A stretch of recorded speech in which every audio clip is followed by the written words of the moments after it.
Hey guys, welcome back to another book review video. Today we are going to be talking all about Give Me a Sign. This is by Anna Sortino. If I said that wrong, I apologize. And this book is primarily following our main protagonist, Lila, who is a hard of hearing character. And she's kind of in the middle ground between the deaf culture and the hearing world. So she decides to take a job at this camp that she used to go to growing up for the deaf and blind. So she's now going to be a counselor, and she's hoping to kind of find herself and to maybe learn some more ASL and really like get engrossed in the culture in that community, because she's been just so fed up with the hearing world as of late. So that is what the story is about. It is a deaf community representation book, really. It does focus and bring light to some other disabilities, but it is mainly centered around the deaf community. I'm going to talk about a few pros and cons for me. A pro for me would definitely be the representation in this book. I think it did a great job representing the deaf community and even a few other communities. I think it was very well done and very nicely done in the way that this author wrote it. The author, fun author fact, I might try doing this every book review now. Let me know if you like it or not, or if you want to hear a fun author fact. But fun author fact about Anna is that she is also hard of hearing and wears hearing aids just like our main character Lila in this. So she really wanted to see representation and was kind of annoyed that she never saw this in books. So I'm glad that she went out and wrote it. You know, I think that it's best to obviously hear from those who are experiencing it to really get the best glimpse into it. And again, another pro is just all the disability talk in general. There's a wide variety and even just some general statements of disability that can go for all types, not even deaf or blind, but also just like Down syndrome, ADHD, autism, etc. It can some blanket statements that are made and just some good like talking points I think throughout this that I really enjoyed personally. Now, I do have a few small cons of this book. There were a few small inappropriate jokes made throughout this. Now, nothing crazy, but when talking about the sign hungry, which is kind of like that, apparently it's very close to the sign horny, and Lila being very new to sign language and not having learned a lot because her parents just wanted her to be hearing, she messed it up. I'm not exactly sure how. Anybody here knows, I think I'm doing it right. I have no idea, but yeah, so there is a few little jokes about like her messing something up and kind of like accidentally saying a different word that's a little bit sexual, but that's pretty much all, and it doesn't happen a lot. I think maybe 2 or 3 times. And it's just a little like, oh, they're laughing about it and they explain it to her type of thing. The next con for me, though, was that there was gay side characters. Now, this was interesting to me. Everybody who's been to my channel knows that I don't prefer to read any LGBTQ stuff. I'm a Christian. I don't read that stuff. If you want to partake in it, whatever. But I don't read it, so I will warn others, because I know quite a few Christians follow me, if it's in a book.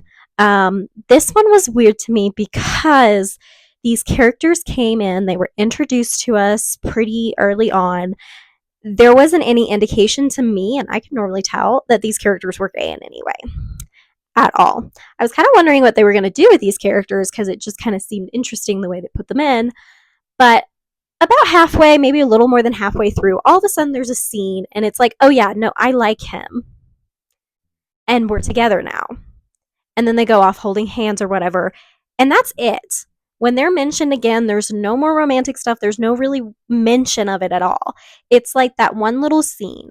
So it was weird and annoying. It's probably the least amount I've ever seen put in a book, because it was just so slight and I felt like it wasn't all over the page. So, fair warning, honestly, I have a really hard time recommending books that have that type of stuff in it, because this was so slight and because the main like point of the book is really important. I feel like the disability talk and this culture talking about it, and I feel like I would still recommend this book as long as you're okay with that. It's not anything graphic. It's just a little bit annoying at one part because when the characters are presented elsewhere and other parts, they really never gave off that vibe. There's no like joking or anything like that. So that's up to you guys, but I would still recommend it, even despite that, if you're interested in deaf culture. All right, now that I've talked about some pros and some cons, you can hopefully decide for yourself whether or not this might be a book that is up your alley. I've given you the summary, little author fun fact, and I have not given you my rating. So I went ahead and I rated this a 4 stars. I didn't rate it any higher because nothing was like amazing out of the ballpark for me in the writing or the style or even like the story and the characters. And obviously, it did have a few cons, so it couldn't be too high for me. But it was still a really solid read that I really enjoyed. So I would definitely recommend it. 4 stars all around. And I'm going to go into a little bit more detail of just some of my thoughts throughout reading this. Honestly, one of my favorite things about reading this was that I loved the middle ground that the author presented. And since the author is in this middle ground, I can, you can tell how genuine it is. And I could really tell like this is insane. There is a lot of tension, even within the deaf community, between the cochlear implants, the hearing aids, signing or not signing. Uh, there is a lot of tension and like a lot of deaf um, people who are really against anybody who gets cochlear ear implants or hearing aids, etc., or doesn't learn to sign. There is that tension there, and that is really sad that there is that tension, that they feel kind of rejected in ways.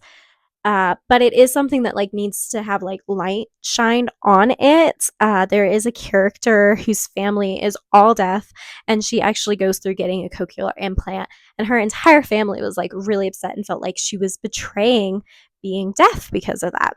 She had pretty much got it though because of being so fed up with the hearing world. And it's also just amazing to think about the fact that we are a hearing world. Like everybody hears, but we live in a sin fallen world. And so there are some people that because of that sin fallen world, they lose certain abilities, certain things that we're supposed to have. And one of those things is hearing. And that's truly devastating, but it's also kind of devastating that so many people look at them as less than in this world or just not to be bothered with. The phrase used to be back in the day, deaf and dumb. And like how cruel, how awful is that was such a stigma around it forever. And I think we're still trying to get away from it in many ways. I was very grateful and thankful the way I was raised. My mother is the most amazing person in the world, and I love her to death. And I was raised in this environment of this overflow of Jesus, the love that she had overflowing to everybody. There was nobody who was lesser than. There was nobody who we looked down on, who was weird, who was it just wasn't a thing in my mind.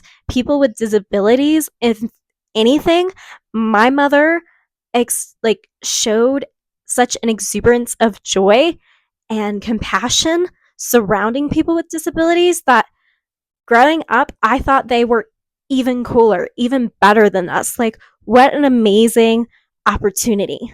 For instance, Down syndrome. That was something that it was like, oh my gosh, how much joy do they have? They have so much more joy than us. They are so much more joyful. They're able to relish in God's love, relish in God's creation, so much more than us. Like, stuff doesn't get to them like it gets to us. And it was like looking at their strengths, looking at, and for somebody who's deaf, being like, how amazing is it that they can talk with their hands? Like, we talk with our mouths just as fast, just as coherently. Like, that's such an amazing capability. And like, who cares if they don't all sound, perfectly well when they try to use their voice. Well, they can't hear themselves. They can't, adjust, and like, who cares? How is that a big deal? Um, Growing up, the deaf culture was in sign language was so fascinating to me. I loved it and I wanted to learn it so bad. And over the years, I have learned a little bit. Praise Jesus, but nowhere near enough to like be fluent or coherent or whatnot in a conversation. I could probably pick up a few words in a conversation with someone who's actually deaf. But the sad thing is that I don't know anybody else who actually knows as much as me. It's kind of like crazy. There may be a few people who are like close to my, but it's very rare, and so it's kind of sad for me because I love that culture. Our daughter is also, she's a little over 2 and she's not speaking yet. So we've been teaching her a little bit of sign language to try to communicate with her better too. So I love the culture. I love the community. I think it's beautiful. I don't think that, um, you know, the world, the world, guys, like, the world is so different from what it should be. And if you are focusing on Jesus and you have your eyes set to him and everything is based off Jesus, then this stuff that we talk about that we're like, oh, this is awful, and why are we treating people like this? Like, it won't happen if you are focusing on Jesus. If your morality is based on his word. Like and yeah, sorry. It's just I'm going off on tangents, but it's crazy to me that people don't like understand that. But there was one part of the book I wanted to address. There was a part with some people came to the camp and they were religious apparently. They asked for their names and they were like, "Oh, we love to pray for people like you with disabilities." And the author really put this off as like a awful thing. Like they were pitying them and this is how religious people were and this is what she got all the time. And it was kind of like really sad to see because as I just spoke, like that was not my experience growing up. It was not my family, not how I was raised. And I just feel like this shed a poor light on those with faith. So just beware of that. It's like one little part, but I wanted to mention it because it did kind of, I was like, that's not what Christ is. There's like a little bit of talk about like doing what your heart tells you, listening to your heart. And that, again, that's very unbiblical. You should listen to God, not your heart, because your heart is deceiving above all things. So it's clearly not Christian. It's clearly not Christian, but I still think, despite those few little things, that it had a lot of good qualities to it with the representation. I also liked seeing, and obviously there wasn't as much of the blind representation, but it is a camp that she goes to for the deaf and blind. So there are a couple of blind campers, and it's really cool. At one point, a blind girl tries to teach and is like somehow teaching this deaf girl Braille, which is how blind people read. It's like little bubble dots, like on page to where they feel and they know the letters basically, and they spell out the words. So that was like really cool. And then she was trying to teach her sign language back.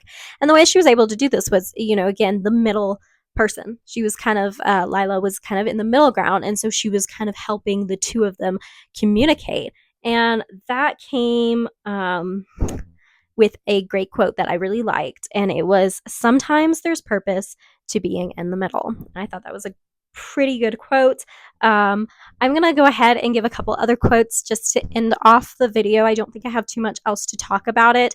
There was a little cute romance in this and throughout it with Lila and a like deaf boy who is, completely communicates through sign language. So that was cute and interesting to see. It is, like I said, like YA representation romance type of book. So I enjoyed the romance. Right, let's hear a few more of the quotes. So one was, "We wouldn't know our limitations if people didn't keep telling us." This is so true, especially for the disabled, because I feel like so often you hear and you see, and I'm seeing, and I love seeing these stories of people with Down syndrome who are coming out and, like, oh, first, I can't remember, somebody just won something with as a person with Down syndrome, and they're getting jobs, they're moving out, they're doing these great things, and they're getting degrees, and it's like the fact that this is more recently just happening, I feel like is because of that stigma around so many people when something is a certain way tell you what your limit is. And I like to put it this way: God is the only one who can tell me what my limit is. And I will go until he tells me this is where you're supposed to be. So I feel like that's something, especially as a Christian, you should more like appropriately live by than just like the world being like, well, you're this, so you can't do this. If God's word doesn't say anything against it, like clear sin, then, another quote was, I really like this one because I wear glasses, so it related that. It says, my family has always treated hearing aids like glasses. The difference is glasses are a corrective device, while hearing aids are only assistive. So that was like really crazy because I was like, the fact that somebody would treat a hearing aid kind of like glasses. And I mean, I hadn't thought crazy much about it and on it until reading this book, but like it totally makes sense. And it's sad because it's like you can't just magically fix somebody's hearing. It hardly ever happens. Even cochlear implants hardly ever actually like 100% work and they can hear everything clearly. They're still like trying to read your lips. They're still trying to connect the dots and like weed out the sounds and the things that they're listening and hearing. So yeah, I really loved those quotes. This was a good book. 4 stars, very well done. I liked how the author did. She basically just put the sign language conversations in italics. So there's not like a bunch of pictures or anything of signs throughout it, but I thought it was still pretty well done. And I do, since I do know a little bit of sign language, like I was able to picture some of the signs in my head and them signing, which I guess helped my experience personally. But obviously, I don't know half of them that they were doing too. So yeah, I hope you have enjoyed this video. Let me know in the comments if I have convinced you to either read this or if I've shown you that it's not the book for you. If you have read this book, I would love to hear what your thoughts were about it. And I hope I will see you guys next time in my next video. Bye, guys.